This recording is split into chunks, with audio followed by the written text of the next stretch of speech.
Pretty sure everyone can guess what my favorite part of the chapter was and what I was going to be excited about.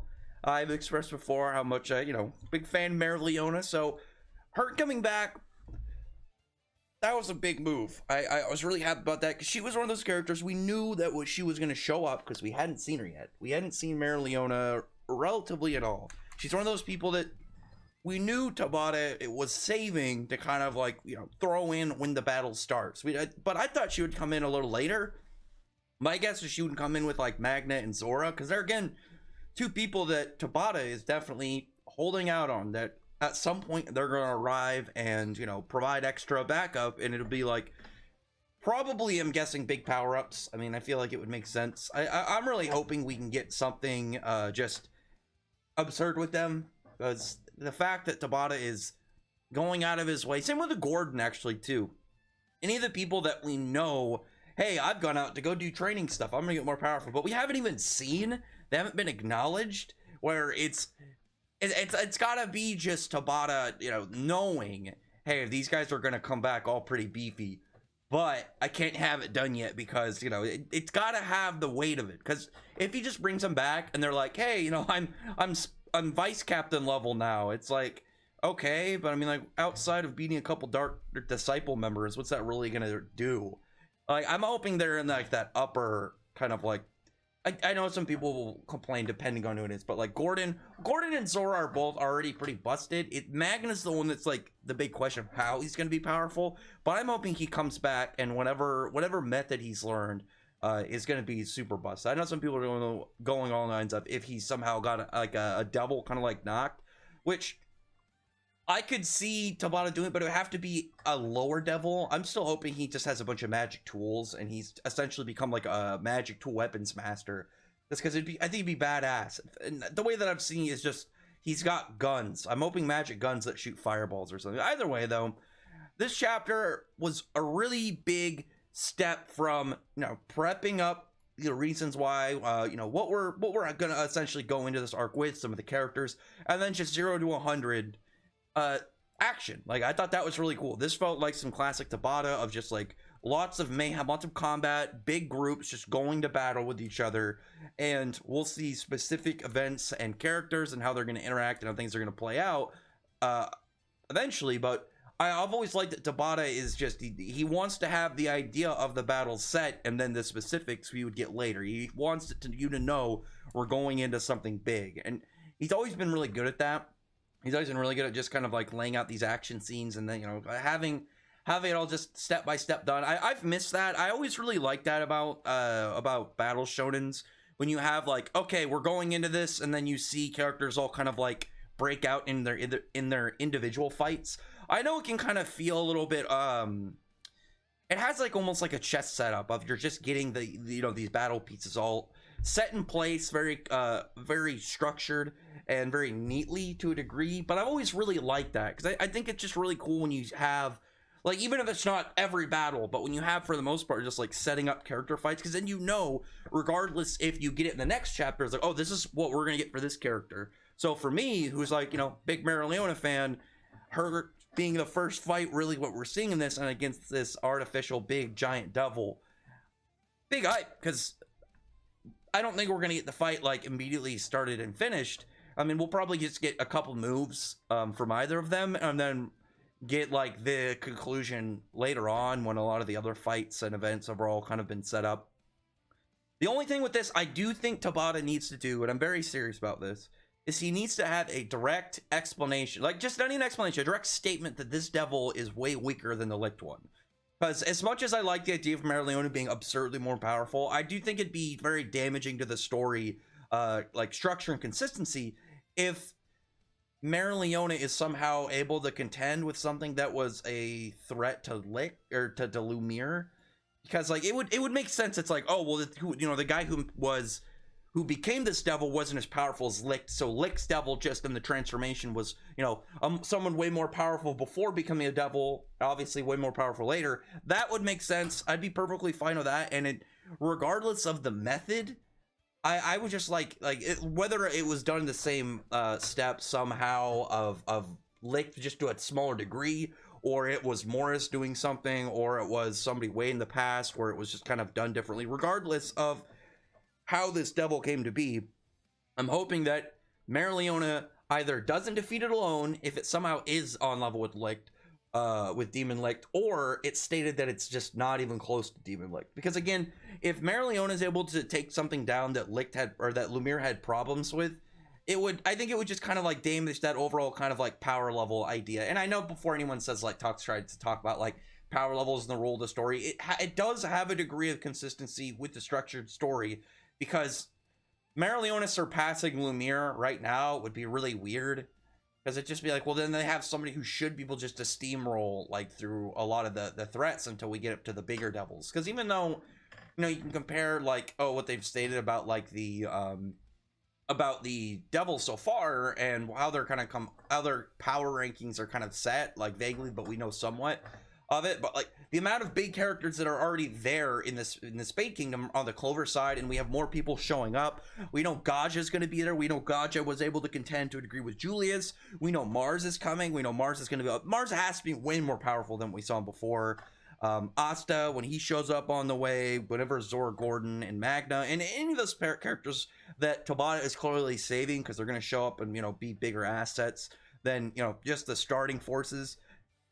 I feel like it'd be a bad idea, because I doubt Mereoleona is going to be the strongest in total. And my guess is strongest singular will probably be Gaja and then maybe Mereoleona.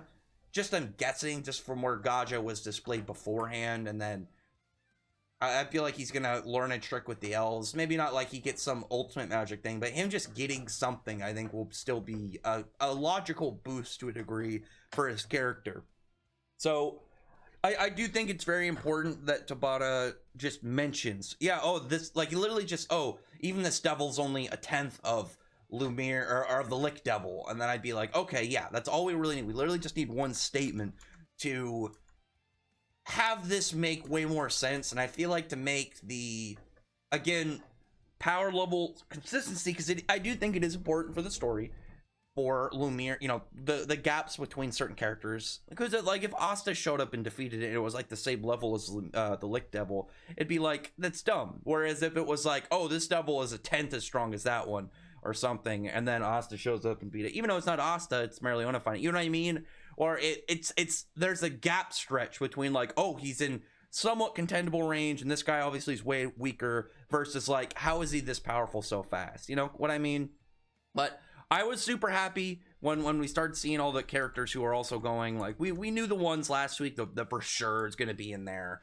Dorothy to me was like the one that I was like, I don't know if I would take Dorothy. I feel like Dorothy is better as like home defense, but I get like this is an all in or nothing kind of thing, so it would make sense of why they're pretty much sending the bulk of their fighting forces. Again, it does make sense. Kaiser though, I think at that point you want to send him, because Kaiser is just an all around great defensive wizard. I mean, I don't think anybody's gonna like deny that, just from like what we know, and the idea, like the description of how his magic works is just super good. There are ways around it, but it's definitely going to be useful against most Black Clover wizards, like most standard caster wizards in general. Kaiser is going to be really good against, even in other series. Like you have to be either like really large scale or broken, or just know how to get around his ability in order to really get him, because he's just one of those guys that just a really fundamentally good magic when it comes to playing defense. Then we saw the Spade Resistance guys. I'm hoping at least one of them is contender, like member of them is like a contender. I don't expect them to be like Yami level, but if one member of the Spade Resistance is kind of like in captain level, kind of, you'd look at him kind of like Fonzel and you'd be like, this guy could probably contend with a captain. Not like beat him, you don't know, but be able to kind of give him a little bit of a, give him somewhat of a fight, because we saw Fonzel was strong. We saw like people like Mars. That's like kind of what I'm hoping, you know what I mean? People like Mars and Fonzel tier, maybe like kind of like in the lower captains. Just one of them. I don't expect them all to be really powerful, but I think they deserve one. Kind of like how the Shining Generals have Mars. They had Ladros, and Ladros definitely had a high threshold, but I mean he was pretty powerful, like that we saw from what we saw, but he had that high threshold with how much he could absorb. And then like the one that we don't know about, the one in the middle, of the Shining Generals we saw. We know he's definitely important. And then, you know, Mars, the Heart Kingdom had Gaja, the witches have the Blood Queen. I'm hoping. Who's another thing? That's another person. Again, there's a bunch of big people that are in the wings that could show up. And that's one of the reasons I think that it's important. Like, one, Dark Disciples of Power that are relevant, but also just there being, you know, more big people for the Spade. It can't just be the Dark Triad. But I do really want the Spade to have at least one guy that after this is all said and done, you could look at that guy and be like, that guy's, that guy's actually pretty memorable. He was actually pretty powerful. Just because, like, I don't want it to be like the Spade resistance was so helpless they couldn't do anything other than be like, hey, come attack us so you don't notice the guy sneaking into your castle and doing those stuff. Because I get what they're doing, because we know that they are, as a group, as powerful as the Clover group coming in. That makes sense. I mean, the Clover group has tons of really powerful busted characters, you know, for their universe that we know so far. But, like, I'm really hoping that Spade has something that they can kind of be like, wow, that was actually really useful. Even if, like, say the guy isn't, like, power level wise, like, imagine he's like a captain level support person. That would also be really, really fair, and I think it would be really needed. Regardless of the type, I want at least one of them. This guy with the scar, or the guy with the big beard, any of them. I don't care, even if it's somebody who looks generic. I just want one of them to be useful in this, and not just be a big decoy.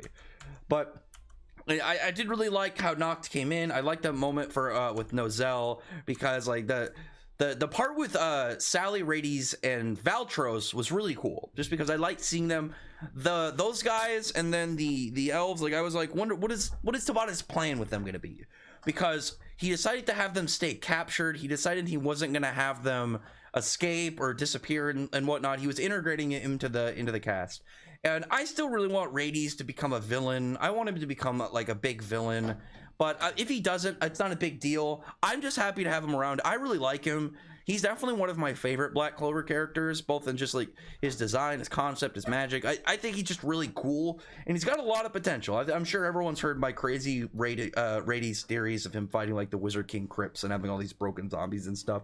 You know, like, I think he's a very interesting character, and plus he's like, he's got true magic. He was like, we saw him become like a true wizard, or a true magic using wizard, and then not only that, there's no way his magic isn't arcane, and on top of that, his magic is busted because it's kind of like his magic level doesn't really depend as much on him. It depends on the corpse he can find, and then his other spell has like an auto resurrect. He's super busted, and then I really like his design and backstory. He's just cool. So regardless if he ends up becoming a big villain, or he ends up kind of like coming back to the Clover Kingdom, becoming like you know, a Magic Knight again, I'm hyped for him. I like Rades. I really want to see what Tabata has planned for him, because there's no way Tabata would make him as busted as he is and not have plans for him. It'd be really weird. It'd be like after the introduction of Dorothy, if Dorothy never did anything again. And even though Dorothy, even if she's not the most powerful member of the Clover, she's got one of the like most busted magics, that's for sure. But after that, like I said, you know, the whole Spade resistance guys, I'm hoping they do something. I really am hoping that they aren't just forgettable fodder like 4 out of the 5 Spirit Guardians. Like, it was like, if Tabata just had us like get a display of the Spirit Guardians before they lost, so we had like a good time to think that they are really powerful, and that'd be one thing. But it's like they were all off paneled, and outside of Gaja, they're a meme. I mean, let's be real. As much as I like the Heart Kingdom itself, and I like the whole like their connection closer to like natural mana and elements and stuff, nature, I think they're really cool in design, and I love their country and stuff. I love the whole structure of the Heart Kingdom. But outside of Gaja, like, they aren't powerful.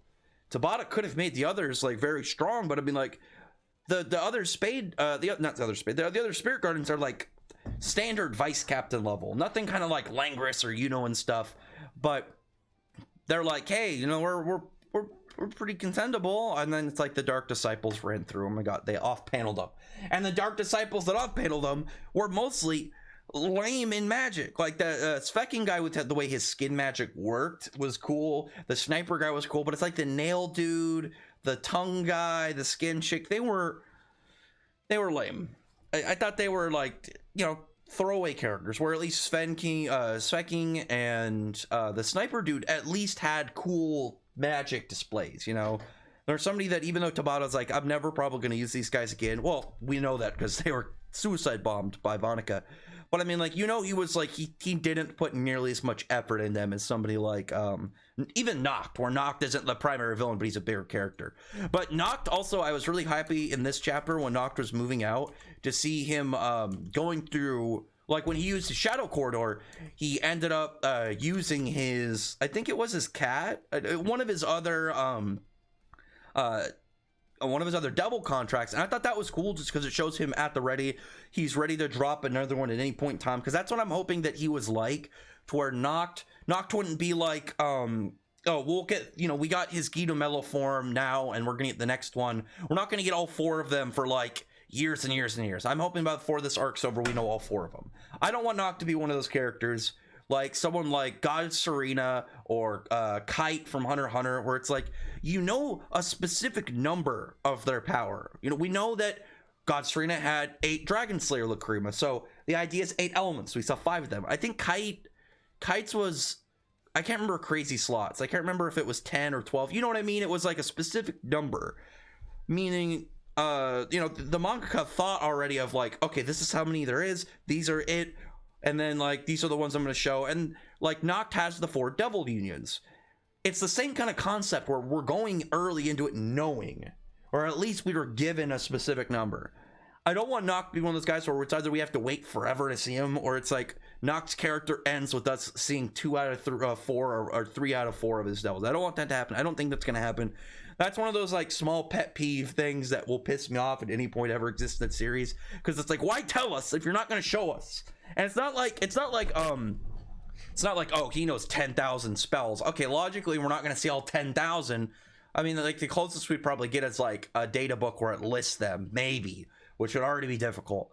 But I mean, like 4, 8, like 10, it's like those are easy. And especially like when they're simple. That's another thing. Like God's Serenas were elements. Like it's simple. Literally just name off elements. You could have literally said what the other ones were. Same thing with crazy slots. You could have just stated what the weapons were, or had a picture or flashback of him using it in a different time.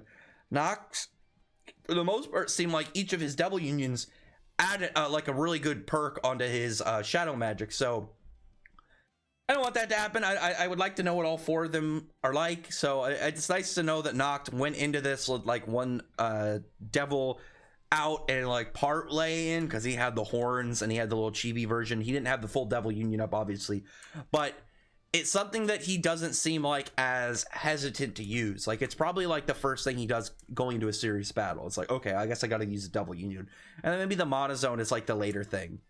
But I did like also enjoy what Xenon was doing in this chapter. I talked a little bit in I think it was Josuke's stream the other day of my belief that the reason Tabata hasn't really done much with Xenon, because we know Dante personality wise, we've got to see a lot of his spells. We didn't get to see the I imagine Dante's still going to grow and still going to evolve and stuff. Like it's been set up and displayed like that's going to happen, so I assume that's going to happen. And then we know some of Megicula and Vonica, because obviously the stuff with a lot of characters like Lola Pachica, Nozel, Noel, and whatnot, kind of like way that character ties to their backstory. Whereas with Xenon was the most mysterious out of the 3 of them, and his devil is the most mysterious. And I believe the reason that Tabata did that was because he knew Dante in this part of the story. He was like, okay, Dante's going to be recovering, so I can't use him to fight. But he's going to have, this is where Xenon's going to be more prevalent in the story. This is where Xenon is going to be way more like talkative and displayed. And probably, I mean, I know some people like don't like the idea, but if Xenon logically, and I mean this very logically, and I don't think it's a negative way, out of the 3 of the Dark Triad, I think he's going to be the first one to lose.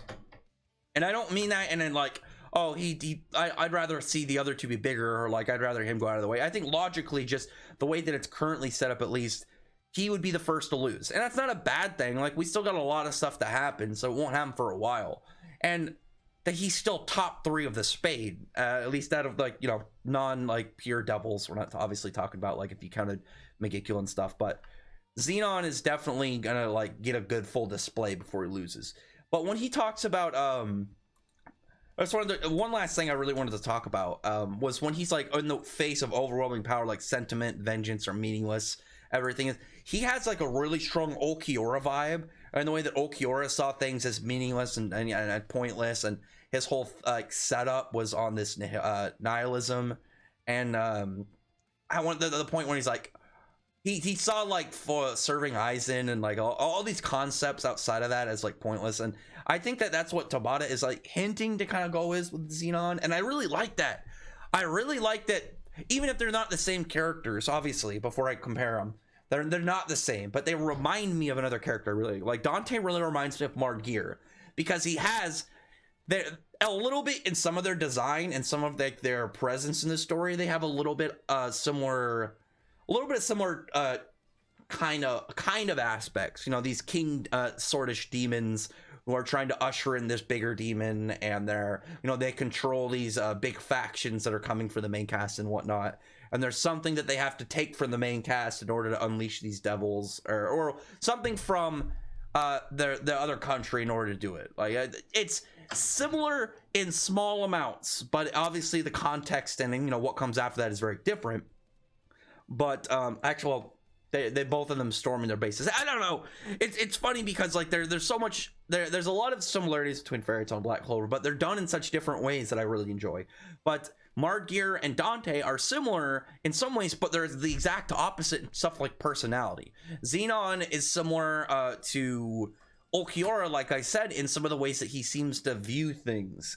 In like, he has this concept of how he views, you know, and how he thinks, and everything that kind of goes against that. He's like, oh, it's all pointless, you know, this thing overpowers that, and just in general.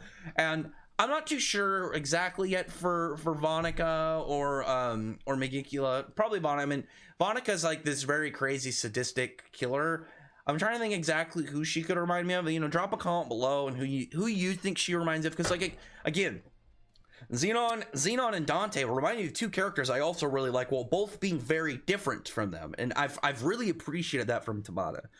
And it's one of those things, like, even if you say like Tabata, you know, was influenced by these things, if you wanted to say that, it's like every single mangaka is, and every story writer, you know, they have a culmination of things that influence them, just like how when Black Clover and My Hero and Jujutsu Kaisen are all done and finished, later series of people that of mangaka that read those series and enjoyed it are going to be influenced by those, and the cycle will continue, just like how bigger, like older mangaka were were influenced by like the stuff from like the early 90s and the 80s and stuff. I know those guys were influenced by whatever they saw growing up. It's just one of those things. Like right now, I've mentioned before, as one last thing, if I made a manga or like a series, you can guarantee you'd probably notice things, you'd probably like see this and be like, oh, he probably got like influenced by, you know, this and this, because we know he likes this, and this scene is slightly similar to something that's in this series and he likes, and, you know, kind of thing. It's just one of those things.